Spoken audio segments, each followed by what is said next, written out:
Alhamdulillah Rabbil Alamin. Wassalatu wassalamu ala nabiyina Muhammadin wa ala alihi wa sahbihi ajma'in. Amma ba'd. Anda punya anak? Berapa umur anak Anda? 1 tahun? 2 tahun? 3 tahun? Anak Anda sedang berlatih untuk berjalan? Bagaimana ketika dia sedang berlatih untuk berjalan? Apakah dia sering terjatuh? Oh, tentu saja. Namanya orang berlatih berjalan, dia pasti sering untuk jatuh. Ketika dia lagi jatuh, tersandung kursi misalnya, apa yang Anda lakukan saat itu? Ketika dia menangis dan tidak henti-henti tangisnya. Kebanyakan orang atau orang tua akan mengatakan kepada anaknya, cup, jangan nangis. Mana yang nakal? Ini ya yang nakal ya, kursinya ya. Dipukul kursi itu, blok. Ini ya nakal kursinya, nakal kursinya. Dipukul-pukul kursinya itu, sampai kemudian si anak diam, dan selesailah episode kehidupan tersebut. Sadarkah kita bahwa apa yang kita lakukan tadi atau apa yang kita lakukan terhadap si kursi itu ternyata tidak tepat? Nah, itu kan sudah lazim, Ustaz, biasa. Nah, dari dulu mbah-mbah kita juga seperti itu. Saya katakan, coba kita berpikir sejenak. Apa sih salahnya si kursi itu? Apakah dia itu punya akal? Kok sampai dia itu dipukuli seperti itu? Apa kita tidak menzalimi kursi tersebut? Kemudian, pernahkah kita berpikir apa dampak dari praktek tersebut ketika kita memukuli kursi yang tidak bersalah itu?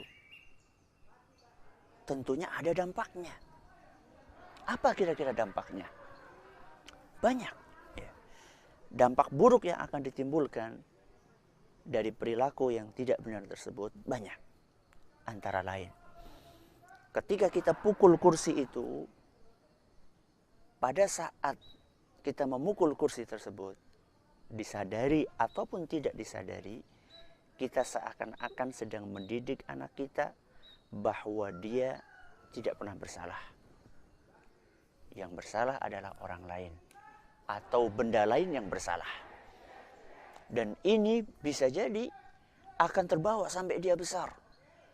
Sampai dia besar, dia selalu merasa bahwa dialah yang benar.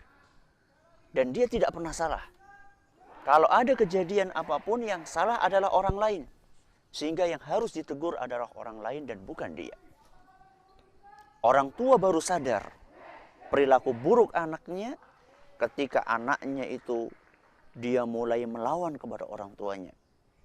Dinasihati oleh orang tuanya, dia tidak menerima. Ketika dia melakukan kesalahan, dia tidak mau dinasihati. Dia merasa bahwa yang perlu dinasihati adalah orang lain. Sehingga dia terjerumus kepada penyakit kesombongan yang disebutkan oleh Nabi SAW dalam sebuah hadis yang diriwayatkan oleh Imam Muslim, al-kibru batarul haqqi wa ghamtun nas. Kesombongan itu adalah menolak kebenaran dan juga meremehkan orang lain. Dia tidak bisa menerima bahwa dirinya adalah salah. Yang salah adalah orang lain. Dan ini terus dia bawa. Sehingga ego dia itu semakin tinggi. Dia semakin sulit untuk menerima kebenaran dari orang lain. Ternyata yang membuat perilaku buruk itu siapa? Kita orang tua. Disadari ataupun tidak. Terus, bagaimana yang seharusnya kita lakukan, Ustaz? Yang kita lakukan adalah ketika anak kita menabrak kursi tadi, kemudian dia menangis keras. Bukan kursinya yang kita pukuli. Tapi yang kita lakukan adalah saat itu kita berusaha untuk menjelaskan duduk permasalahan dari kejadian tersebut kepada si anak. Bagaimana kita katakan? Kita katakan sama anak, oh jatuh ya nak, kesandung kursi ya. Lain kali hati-hati ya nak. Kalau berjalan, lihat-lihat. jangan tergesa-gesa berjalannya. Ya. Jadi secara tidak langsung kita sedang mengajarkan kepada anak kita bahwa kita perlu mengambil pengalaman. Ya. Kita perlu mengambil pelajaran dari pengalaman pahit yang kita lakukan atau yang kita jalani. Ketika kita ingatkan anak kita seperti itu, secara tidak langsung kita sudah mengambil dua pelajaran. Yang pertama, atau memberikan dua pelajaran. Pelajaran yang pertama adalah bahwa seorang anak perlu mengambil pelajaran dari pengalaman pahit yang dia lakukan. Kita katakan kepada si anak, nak, hati-hati lain kali. Ya, lain kali hati-hati dalam berjalan. Sehingga apa? Sehingga si anak itu mengambil, oh kalau kayak gitu, kelak kalau misalnya saya berjalan, saya harus berhati-hati jalannya, jangan sampai seperti kejadian kemarin. Ini pelajaran yang pertama. Pelajaran yang kedua adalah yang akan kita tanamkan ketika kita ingatkan anak kita adalah bahwa anak kita supaya dia mengaku dan merasa bahwa dia itu pernah salah. Dia mengalami kesalahan. Dan ini adalah merupakan bekal berharga untuk mengarungi kehidupan di masa yang akan datang. Bahwa manusia pernah salah. Ketika dia salah, ya dia mengaku salah. Jangan sampai dia itu menyalahkan orang lain yang tidak bersalah. Maka berhati-hatilah wahai orang tua. Kejadian yang sedikit seperti ini, yang sering dianggap remeh oleh sebagian orang, ternyata berdampak buruk buat kehidupan seorang anak. Hati-hati dengan perilaku orang tua. Hati-hati dengan perilaku sang ayah dan sang ibu. Makanya As-Samarqandi dalam kitabnya Tanbihul Ghafilin, beliau pernah bercerita bahwa Umar ibn al-Khattab radhiyallahu anhu pada suatu hari beliau didatangi oleh seorang bapak yang dia mengadukan anaknya yang durhaka.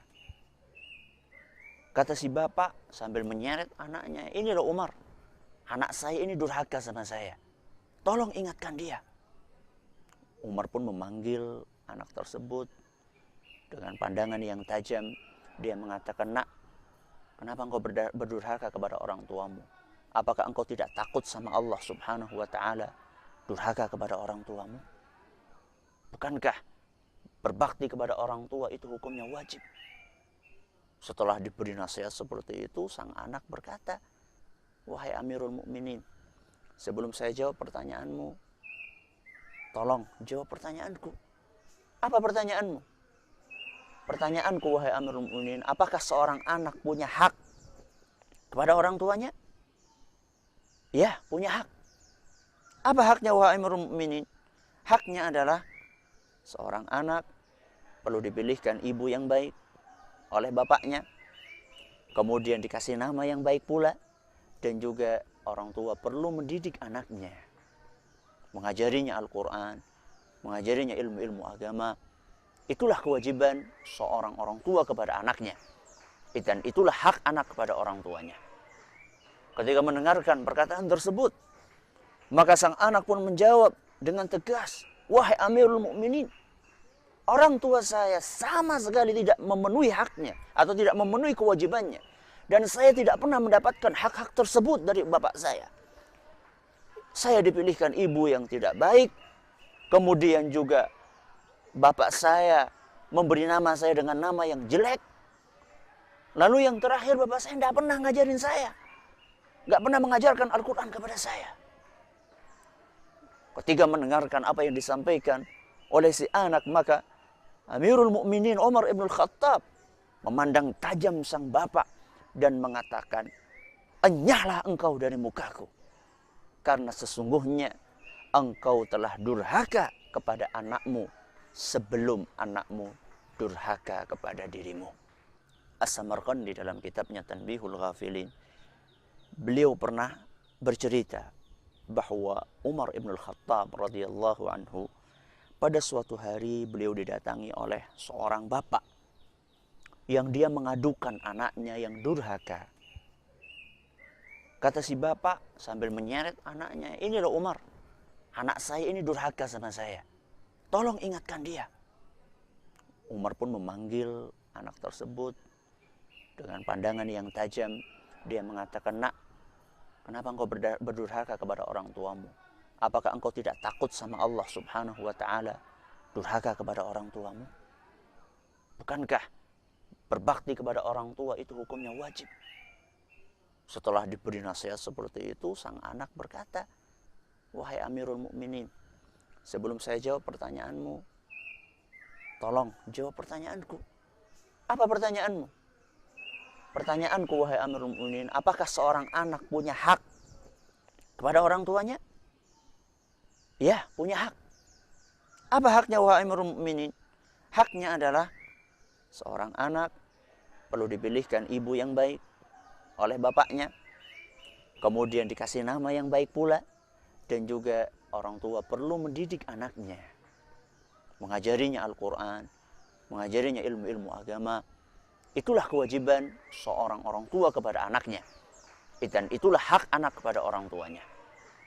Ketika mendengarkan perkataan tersebut, maka sang anak pun menjawab dengan tegas, wahai Amirul Mukminin, orang tua saya sama sekali tidak memenuhi haknya atau tidak memenuhi kewajibannya, dan saya tidak pernah mendapatkan hak-hak tersebut dari bapak saya. Saya dipilihkan ibu yang tidak baik, kemudian juga bapak saya memberi nama saya dengan nama yang jelek. Lalu yang terakhir, bapak saya tidak pernah ngajarin saya, nggak pernah mengajarkan Al-Quran kepada saya. Ketika mendengarkan apa yang disampaikan oleh si anak, maka Amirul Mukminin Umar ibn Khattab memandang tajam sang bapak dan mengatakan, enyahlah engkau dari mukaku, karena sesungguhnya engkau telah durhaka kepada anakmu sebelum anakmu durhaka kepada dirimu. Jadi ternyata bapak-bapak, ibu-ibu, dan juga para orang tua dimanapun Anda berada, perilaku kita sangat berpengaruh kepada pendidikan anak kita.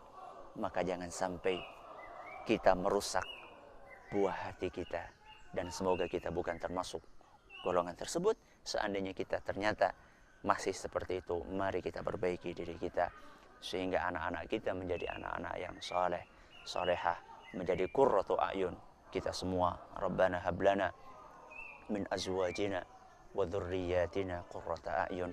Wahai Rabbi, jadikanlah pasangan dan keturunan kami sebagai orang-orang yang menyejukkan pandangan mata.